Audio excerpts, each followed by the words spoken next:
after his appointment. Archana Shukla reports from Sri Lanka on how businesses are coping. For factories like this one,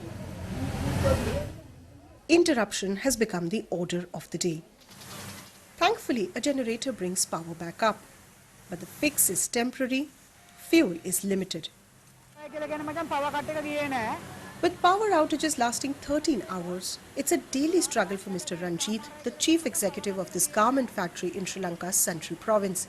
He has to find diesel supply to run both machines and steam rollers, and worries about losing orders from top clients like Victoria's Secrets and Puma. From tomorrow morning onwards, if they don't provide fuel, we can't run the factory, we have to stop the workers. Today we just survived. We don't know what is happening tomorrow.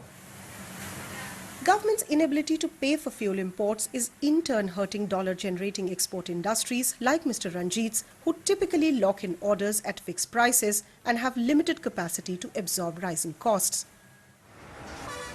It's not just machines that have to keep running, but workers need to get to factories, a task more difficult now with nearly 50% of public transport broken down. I used to get a bus in 15 minutes, now I have to wait 1 to 2 hours. Sometimes the bus stops midway with no fuel. Power cuts and shortages have hit hopes of revival even for the tourism sector, which is crucial to Sri Lankan economy. The industry had collapsed during the pandemic and was a key reason for the nation's depleting foreign exchange reserves. And just as there were some signs of revival, growing tensions and protests are adding to uncertainty again. It's hard to see light at the end of the tunnel.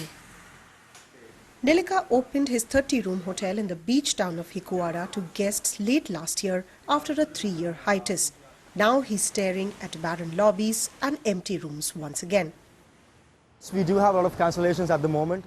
I mean, we can't really answer their questions because usually the customers call us or they email us asking, if the curfew gonna continue or if they have food or if they have fuel for their transportations.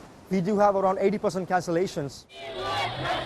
With continued agitations on streets, Sri Lanka's image as a safe destination is also under question. Once bustling with tourists from around the world, Sri Lanka needs stability on economic and political fronts for a revival and to bring tourists back to its shores. Archana Shukla, BBC News, Sri Lanka. Now, one of the world's